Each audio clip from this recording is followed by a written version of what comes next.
കാസർഗോഡ് നുള്ളിപ്പാടിയിൽ നിർമ്മാണത്തിലിരിക്കുന്ന കെട്ടിടത്തിൽ യുവാവിന്റെ മൃതദേഹം കണ്ടെത്തിയ സംഭവത്തിൽ പ്രതി മഞ്ജുനാഥ അറസ്റ്റിലായതോടെ നിർണായക വിവരങ്ങൾ പുറത്ത്. മദ്യലഹരിയിലുണ്ടായ തർക്കമാണ് യുവാവിനെ കൊല ചെയ്യുന്നതിലേക്ക് നയിച്ചത്. കൊല്ലപ്പെട്ട യുവാവും മഞ്ജുനാഥയും അടുത്ത സുഹൃത്തുക്കളായിരുന്നു. കടം നൽകിയ പണം തിരിച്ചു ചോദിച്ചതാണ് തർക്കത്തിന് കാരണമായത്. പോലീസ് നടത്തിയ തന്ത്രപരമായ നീക്കമാണ് ഈ കേസിന്റെ ചുരുളഴിച്ചതും പ്രതിയെ വേഗത്തിൽ പിടികൂടാനായതും. ദേശീയപാതയോരത്തിനു സമീപം നുള്ളിപ്പാടിയിൽ നിർമ്മാണത്തിലിരിക്കുന്ന കെട്ടിടത്തിൽ കർണാടക സ്വദേശിയായ യുവാവിന്റെ മൃതദേഹം കണ്ടെത്തിയ സംഭവം കൊലപാതകമാണെന്ന് തെളിയുകയും പ്രതി കർണാടകയിലെ ഗദക് ലക്ഷ്മീശ്വര സ്വദേശി മഞ്ജുനാഥയെ അറസ്റ്റ് ചെയ്യുകയും ചെയ്തതോടെ നിർണായക വിവരങ്ങൾ പുറത്ത്.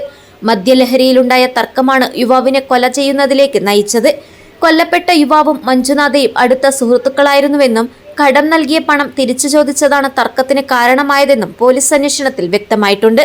കെട്ടിടത്തിലെ ലിഫ്റ്റിനായി എടുത്ത കുഴിയിൽ മാർച്ച് 10 രാത്രിയോടെയാണ് മൃതദേഹം കണ്ടെത്തിയത്. ഈ കെട്ടിടത്തിന് സമീപം സമൂഹവിരുദ്ധർ താവളമാക്കുന്നതായും ഇവിടെ രാത്രിയുടെ മറവിൽ ലഹരി വസ്തുക്കൾ ഉപയോഗിക്കുന്നതായും കെട്ടിട ഉടമയുടെ മകന് വിവരം ലഭിച്ചിരുന്നു.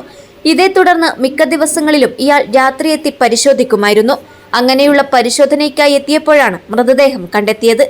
ഇയാളുടെ പരാതിയിലാണ് പോലീസ് അസ്വാഭാവിക മരണത്തിന് ആദ്യം കേസെടുത്തത്. കർണാടക ഗതക് ബലേഗ ഹൊസൂരിലെ ചന്ദ്രശേഖർ സുരേഷാണ് മരിച്ചത്. ഇദ്ദേഹം കാസർഗോഡ് താമസിച്ച് കോൺക്രീറ്റ് ജോലികൾ ചെയ്തു വരികയായിരുന്നു. ഇയാൾക്കൊപ്പം പണിയെടുക്കുന്ന ആളാണ് ഇപ്പോൾ അറസ്റ്റിലായ മഞ്ജുനാഥ. പ്രതിയായ മഞ്ജുനാഥയും കൊല്ലപ്പെട്ട ചന്ദ്രശേഖരയും സുഹൃത്തുക്കളായിരുന്നു. ഒരുമിച്ച് മദ്യപിക്കുകയും താമസിക്കുകയും ചെയ്യുന്നവരുമായിരുന്നു. ഇതിനിടയിൽ മഞ്ജുനാഥ കൊല്ലപ്പെട്ട ചന്ദ്രശേഖരയ്ക്ക് 2000 രൂപ കടം നൽകിയിരുന്നു. ഏറെക്കാലമായിട്ടും അത് തിരികെ ലഭിച്ചിരുന്നില്ല. സംഭവം നടക്കുന്ന രാത്രിയിൽ ഇരുവരും ഈ കെട്ടിടത്തിന് സമീപത്തിരുന്ന് മദ്യപിക്കുന്നതിനിടയിൽ മഞ്ജുനാഥ കടത്തെക്കുറിച്ച് സൂചിപ്പിച്ചു. ഇത് ചന്ദ്രശേഖര എതിർക്കുകയും ഇതേ തുടർന്നുണ്ടായ തർക്കമാണ് കൊലപാതകത്തിലേക്ക് നയിച്ചത്. വീട്ടിൽ നിന്ന് പല സ്ഥലങ്ങളിൽ താമസിച്ച് ജോലി ചെയ്യുന്ന സ്വഭാവക്കാരനാണ് മഞ്ജുനാഥ.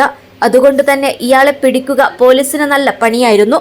പ്രതി ഹാസനിലുണ്ടെന്ന വിവരം കിട്ടിയതിനെ തുടർന്ന് 4 ദിവസം അവിടെ താമസിച്ചാണ് പിടിച്ചതെന്ന് അന്വേഷണത്തിന് നേതൃത്വം കൊടുത്ത Kasaragod town inspector P Nalinakshan പറഞ്ഞു.